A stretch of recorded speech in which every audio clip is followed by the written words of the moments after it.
through. So, all right, I guess we're live now. Sorry, hey, I thought I was live the whole time. But hey, just welcome back to another episode of the Tar Heel Lunkers recap show and pre-show for the Kayak Bass Team Series in 2023. So we're in the middle here of Event 5, which was held on Hyco Lake. Seems like yesterday. It was actually back on July 23rd.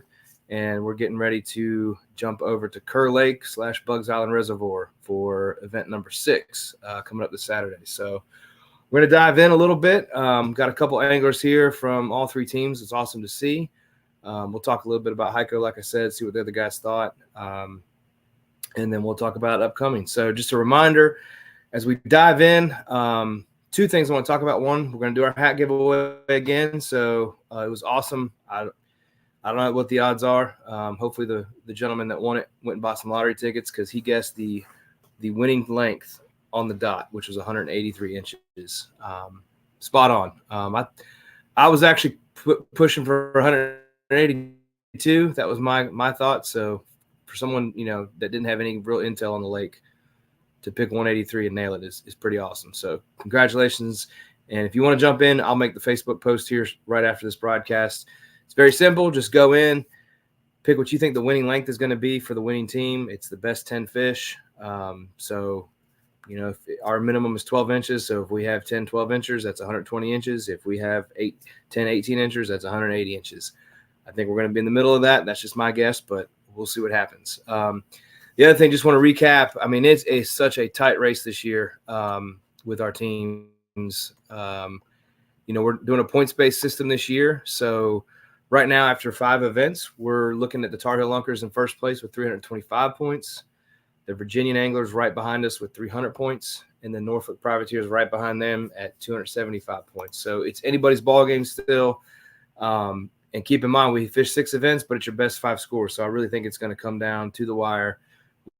We've got 2 events left, Kerr Lake this weekend, and then we've got the Chickahominy River coming up at the end of August. And I think no one's going to know who takes the division or the region until that event's over. So it's a tight race. It's been a ton of fun. And I'm just looking forward to see what the next event brings. So with that, let me bring in some guys here. So from the Lunkers, we've got Mr. Keith McGee and Mark Glendy, new face to the league. He'll be in his first match this year. Mr. David Miller from the Privateers, and we got Sean Boersma from the Virginian Anglers, who happens to be making a ride back from Kerr Lake right now, I think. So be interesting to see what he's willing to share with us. So, fellas, let's dive in first. I'll talk a little bit about Hyco. I know Mark and Keith, you guys can mute and sit back and listen. I mean, maybe you guys watch it from afar, but for David and Sean, David just drops. We'll see if we get him back in here. But Sean, I know, you got some time on the water at Hyco, and I'll be quick because I know you're driving. What were your thoughts? You pre-fished it. You're muted, so let me get you unmuted.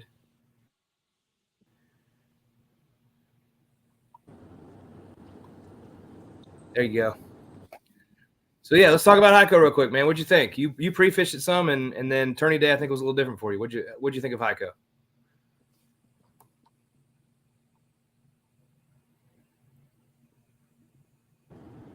Talking to me? That's you, buddy. Yep, all you. I didn't like Hyco.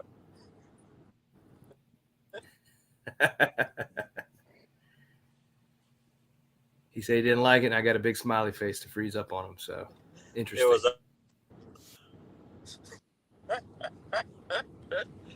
yeah, I got a bad signal, man. Hyco was interesting. Great job, man. Great job to you. You killed it out there. I'm glad a lake did what we expected it to do for once. Definitely going to go back and fish it, but it was a little tough. I didn't fish docks or anything. I stayed on the main lake. I had a horrible morning. Just trying to get launched. Had to go back, get my board, and started fishing about 6:30. But I enjoyed it. I love this team stuff, man. It's even though we didn't do very well, it's still a great time. It was great seeing y'all guys. up there. Yeah, it's always a good time, man. And Hyco's, it's one of those things. Like it's like any lake. You gotta, it takes time to figure it out. It can be consistent. For us, like the pattern was consistent, but honestly, how and the exact places we caught them and the exact techniques were a little different than I expected. But yeah, I mean, I think we knew, it's definitely a numbers lake. I think y'all can attest to that, David. Let's talk to you, buddy. Let's start off. You pre-fished Friday, and I had the pleasure of going to bed at about 11 o'clock, 11:30 at night, and the last thing I saw was you post a 22-incher, which I know she was a little sad looking. She was still pretty good fish, like almost 6 pounds. That's a big fish for Hyco. I mean, that for lengthwise, that's the second biggest fish I've personally laid eyes on, and I'm like, we're in trouble. And then right out of the gate Saturday morning, man, you laid into him. So I have a feeling you liked Hyco pretty well. What were your thoughts? I like the actual layout of Laco. I definitely hate the boat traffic. So pre-fishing, the Saturday was completely different than the weather on Sunday because we had heavy overcast on Saturday. They were out roaming. And of course the first fish that I catch, and of course I'm not even trying to set the hook on it. She set the hook herself, and it's the 22-incher. I think she was just shy of 6 pounds. And she came off of a Texas rig, off of some riprap. And then I caught some off of submerged laydowns, and then a couple off a dock on Saturday. Well, I found a big grass flat in the back of a creek arm. So I was like, you know what? I'm going to go back there first thing Saturday morning or Sunday morning when the tournament starts. And I'm going to throw top water, see if they're back there feeding. And that was probably the best decision I made because I probably caught 20 fish in the first hour. All between 12 and I think 19 inches. I caught my first double on the walking bait. One was like 13, one was 15. So that was actually pretty fun. But it seems like as soon as the top water bite went away, I just couldn't figure out another bite. I missed a couple big ones. I had one that was probably 20 inches break me off on the walking bait first thing in the morning, which hurt my feelings. But luckily she threw it and I got it back and caught some more fish on it. But nice. Rob figured out the pattern for us later on. And he found it on a dock bite. Yeah. It's one of those things. Like it's interesting. The docks can definitely play there. I think it's definitely it can be a location specific thing. I mean, just like any lake, you got shallow docks, deep docks. That lake, the water level stays relatively stable, so that helps the dock bite. But it just depends. I mean, I want to look real quick at the standings I'm sharing here, and I'm gonna switch my other screen. But yeah, I mean, we were a little nervous, man, because right out of the gate, I think you probably had all those 5 fish within the first hour, at least all the 17s. I mean, I was like, we're in trouble. And I knew looking at that because I told our guys, like, I was real confident, like, we could get a 17.5-inch average. Like, that's just based on history, based on what we saw earlier in the week, and then a couple weeks even leading up to that. And I my thought was like, well, if we can average 17.5 and then get 2 kickers, and on that lake, a 20 or better is a kicker. That had me worried because you were right around that average. You had a kicker at almost 20. You look through it, like Mundy put a good one on the board with the big fish of the tournament at 20. Robert had a 19.5. So it's amazing how, I mean, you guys definitely made us earn it. We got lucky. Like our overall average was just a little bit bigger without really having a big fish. I mean, 19.25 and a 19. So it kind of, I'll say it panned out, given the lengths, but it didn't pan out exactly how I thought. But that's fishing. So you just gotta see what you can do with what you got. So, but kudos to you guys, breaking it down with really just one day to figure it out. I mean, it's a pretty big lake with one ramp. So kudos to you guys. And from my perspective, I'll just share a little bit, like it really threw me for a loop. I mean, we had many reasons why we wanted to push our event to a Sunday. But one of them was the boat traffic. You know, I was like, for safety issue, let's do it on a Sunday. And then we were out pre-fishing Wednesday. So two of us were, I mean, we were pretty handicapped. Me and Steve Perry were both under the weather. I was feeling a little better by Saturday, but Wednesday we were out pre-fishing in the heat, and I had a low-grade fever all day long and just was miserable.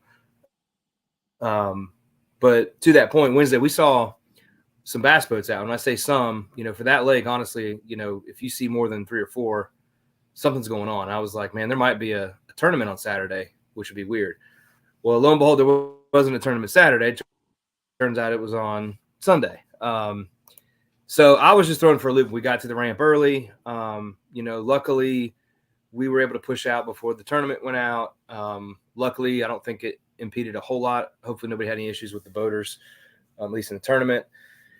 But then, yeah, I mean, like, you know, Sunday typically on that lake, like Saturday's a zoo. Sunday, you know, you usually have till like 11 o'clock because you got the church crowd, take some time to get out. Like, I mean, honestly, usually you don't see boats until 11, 12. And by 9:30, it looked like the 4th of July out there. So I can't explain it. I was talking to Steve Perry. He was out there actually with some friends, just having fun skiing and tubing and all that stuff. And he was like, man, the Saturday before, beautiful weather, and it was kind of light. So who knows? I can't explain it, but something definitely consider for next year, you know, whether we do that lake or not, because, you know, safety is definitely an issue. And we were out there in it. I was puckered up a couple times, but I think everybody got off the water good, hopefully. So, yeah, James Quinn almost well, got that's ran Hyco. over. It's in the books. Did he really? Okay. I didn't realize that. Bass boat or like a ski boat? Bass boat came up on plane right at him, missed him by about 8 feet. I didn't hear about that one.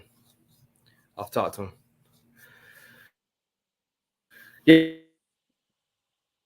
Yeah, I mean, it's part of it. I know it sucks, but, you know, Kerr Lake's going to be the same. We're going to see it. It could be calm and quaint, or it could be like, you know, South Beach off Miami. Who knows? We'll see. But that's Hyco. Yeah, I mean, it was a tight race, like I said. I mean, we had to earn it. 183 took it. Privateers were right there behind 179 and a quarter. And like Sean said, they had a little bit of off day. They were down at 142. You know, filled out a limit, but I think, you know, they just couldn't find the bigger bites. So good day all around. So let's talk Kerr. So I believe this is the Angler's Choice. And we'll get Sean back here. I know he's driving, so he's got some service issues, but let's add some history in Kerr. You've had some successful tournaments, granted, totally different time of the year. I'm curious as we go around, like, has anybody really fished this lake this time of year? Because I know I haven't. It's only been in the fall. You know, for those who don't know, we have a big tournament in the fall called Battle on the Border. So it's typically a handful of the North Carolina clubs and a handful of Virginia clubs, so the ones closest to the area. They kind of do a battle on the border, and, you know, try to see who can take the trophy, whether it's the Virginia anglers or the North Carolina anglers. So, Keith, let's talk to you, man. You think you've been on Kerr at least a handful of times. What are your thoughts going into this one? Yeah, I think this one, with Kerr being such a large lake, and, you know, it's so much bigger and multiple ramps, and with what all is in play with potentially going up the river. I think that's what it is, 360, Highway 360 or whatnot. A lot of opportunity for different things, and, you know, it just depends on, now that the days are beginning to get just a little bit shorter, are they still locked into their summer, or are they starting to think about, you know, moving to the backs of the creeks? I have no idea. I haven't been up there.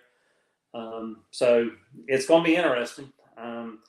You know, I don't foresee it being a slugfest. I think it'll be a tight one, but I think it'll be a tight one with a smaller limit in my estimation, just simply because, unless you land on them, Kerr is not really known for going out there and catching a whole bunch of 20s in the same day. It's just not what it's really known for these days. So it'll be interesting, but I think it ought to be good. It'll be fun. I like the lake. I think fishing I'm assuming, I haven't been there, but I'm assuming the water's going to be a lot clearer than anything else we fished this year. So that brings in that whole element of clear water. So I think it'll be good.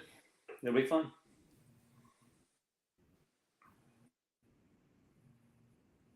Yeah, it'll be like we've had some hot spells recently. But I just mowed the grass and barely broke a sweat. Like humidity's dropped. It's really not that hot. I don't know. We've had some, I'll say, relatively cooler nights lately. It'd be interesting to see what the water temps are, what they're like. I know we got a little bit of weather coming in between now and then. Saturday looks like it's going to be beautiful, but it's interesting. It's an interesting time of year to fish. Like I said, they're going to want to start moving at some point, and you just got to kind of stay ahead of them, figure that out. But yeah, I mean, it's what, 75,000 acres or something. It's one of the biggest reservoirs on the East Coast. So it's definitely a change of pace of fish so far this year. And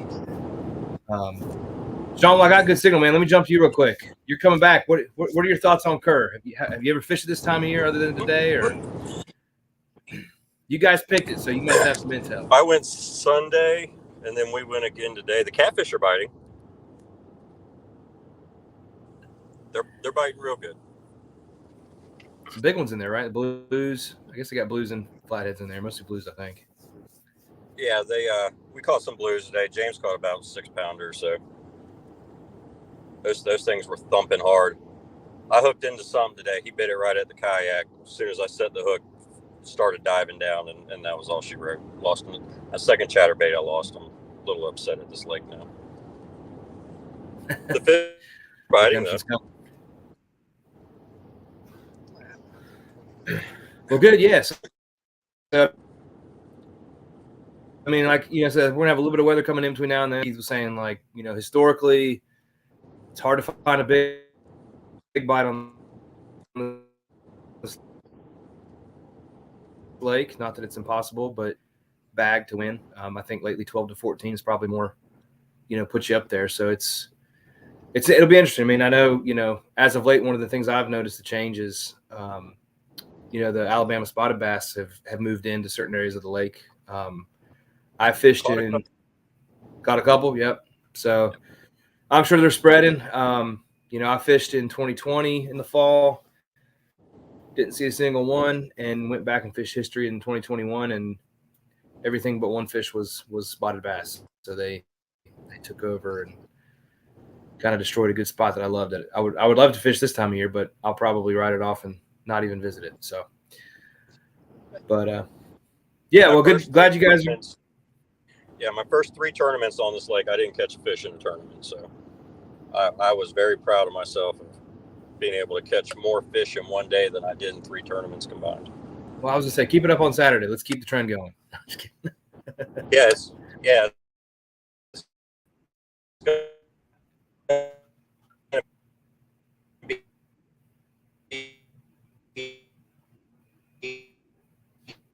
Well, I think we lost him again. Let me, I'll mute him and then. All right, Mark, let's go back to you. Let's, I know your history. So this is your first KBT event. Excited to have you.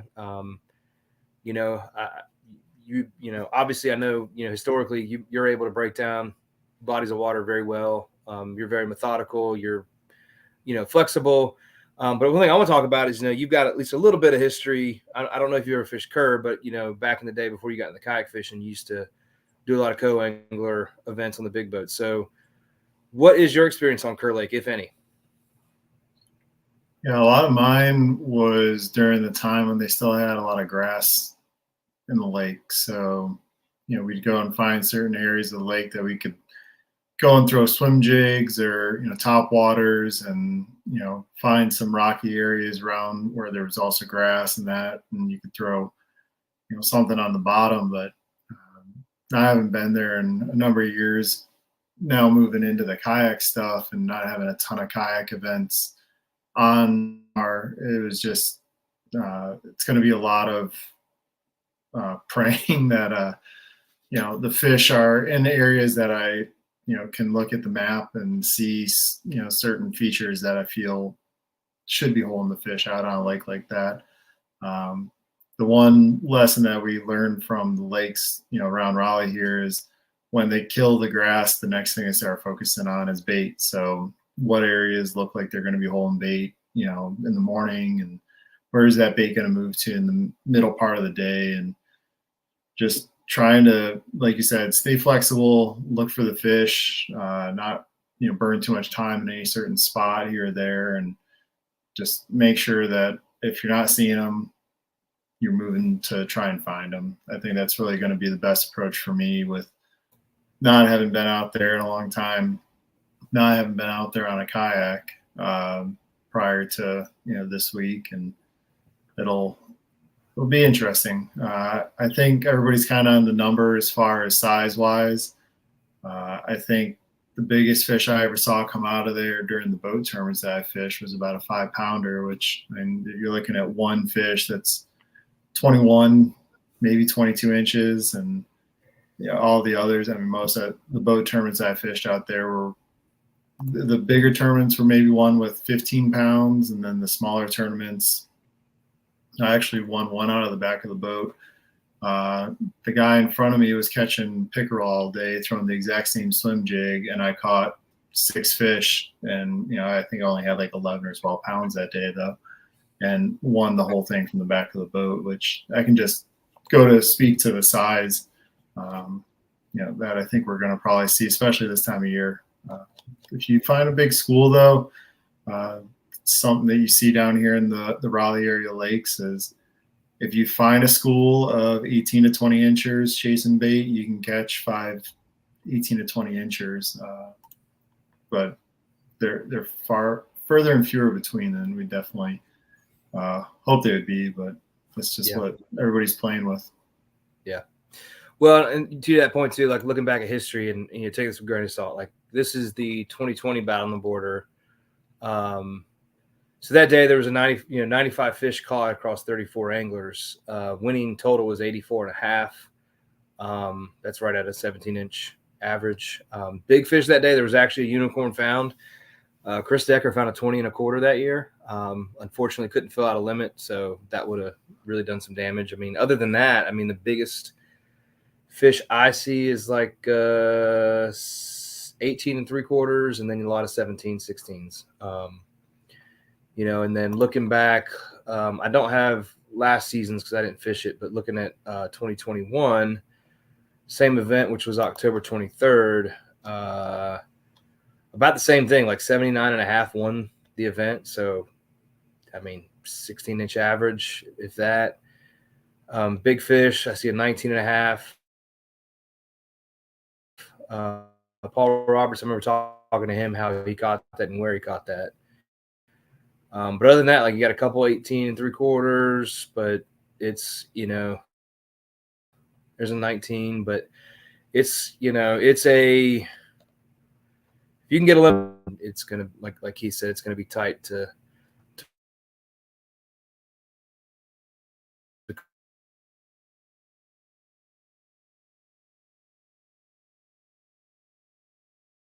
call out a 1/4 inch here, a 1/4 inch there, 1/2 inch here, 1/2 inch there. Experience on Kerr. What are you excited about? What are you not excited about? David, that's you. You're on mute, I think. You muted when you said the name, so I didn't hear it. Actually, we're coming into it pretty blind. I think Ray is the only one that's actually have experience. Rob might have experience, but right now we're looking at Rob, Ray, Monty's, Kurt Newsom, and Craig Bashir fishing. So I know they plan on going down there, hopefully getting a day of pre-fishing, and we'll see how it is. I mean, we did fairly well on Hyco with no experience on that lake, so we're hoping to repeat, at least, pull out the first place this time to keep everything good and tight, level across the board. It'd be amazing. I mean, it's that one event and we could all be even again. So it's Right. going to be wild. Well, yeah, it's good to know that, they'll at least get a day out there, and hopefully the weather, cooperates. I think Friday there's a little bit of chance of storms. I don't know when in the afternoon they're going to come in, but hopefully they can get out in the water and check things out. But yeah, I mean, it's I think I said at the beginning of the year, like I was excited, I'm not gonna lie. I was excited about our schedule because I like the diversity. And I like that we go from small municipal reservoirs to this massive, well-known historic reservoir. as it gets closer, my excitement is less and less. I mean, I think this is really going to be the equalizer. I think we all know you can catch fish. It's not going to be a slugfest. And if somebody finds a unicorn, then that could really separate, that could be it. That could be the day. Because you could really separate yourself by 5 inches with one bite. So, yeah. Well, guys, anything else as we go around and we can kind of go what we think our winning total is going to be. Before we do that, has anybody got any closing thoughts? Either on Hyco or the upcoming Kerr or Chick River for that matter. I think with the heat, and I think it's going to be a later summer this year, just based off some of the record highs we've been having.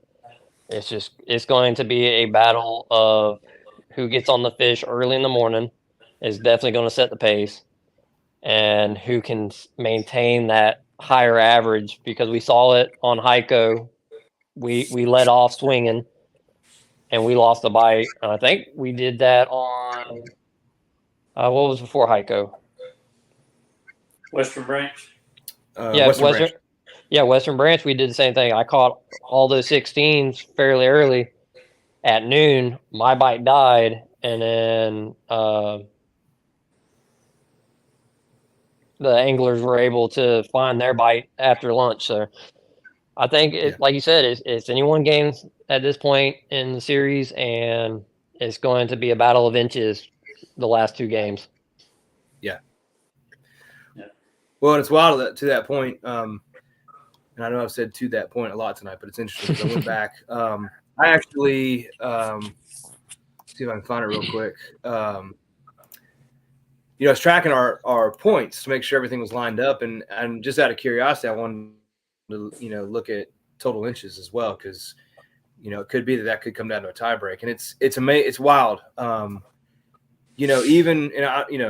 It was just a rough down the water. Like the anglers, that was the only total through all these events that it was kind of an outlier on the low end. But if you look at the 4 events so far,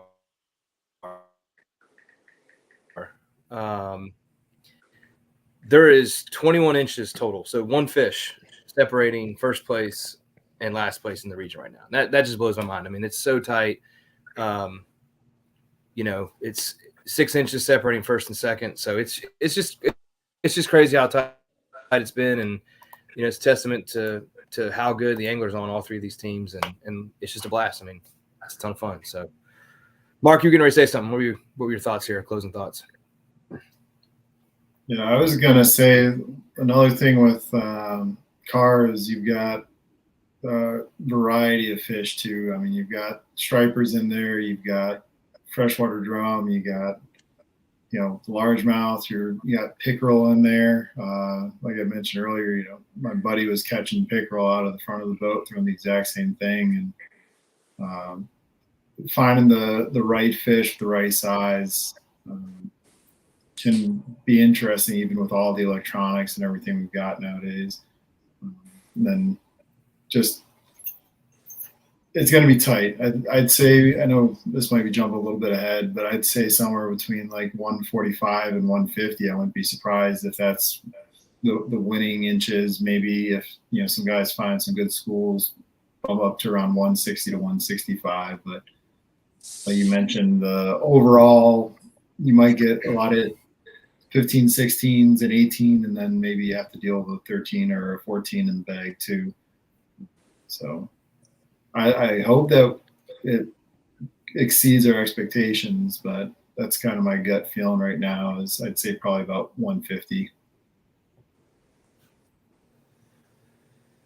Yeah, I'll jump in. I mean, I think my mind is like I was saying 153, 154, somewhere in there. I mean, just going off his history, because in my mind, I think a lake fishes a little better in the fall if the transition's right. So if you have a 16 to 17 inch average in the fall, you're probably safe to knock that back in the summertime. It's just that much more difficult. So I'm going to say 153.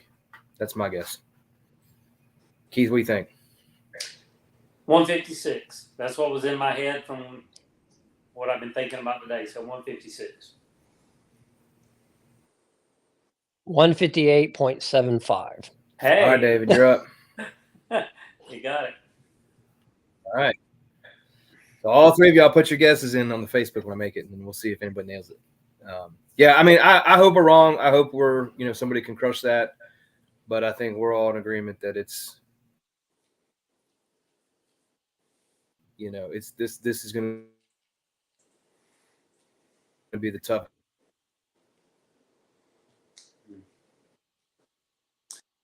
event, I think, of the season. So, but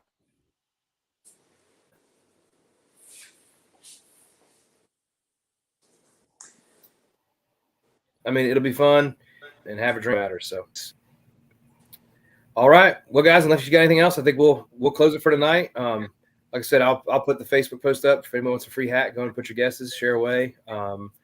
Also, I'll put it out there if anybody watching is interested in this. I know we got some guys locally. The KBT is going to be doing a winter series upcoming. So we made some discussions and made that a little more affordable. I mean, we want it to be, definitely a recruiting event for the league and not just a weekend type thing. So, but that being said, it's going to be $60 per angler to join. It's a 2-man team event. It's not going to be, season points based. It's just going to be per event, winner takes all. But yeah, 2-man team, $120. That's going to go $5 per angler is going to go to Tourney X fees, and then $5 per angler we're going to add big bass to the winter series.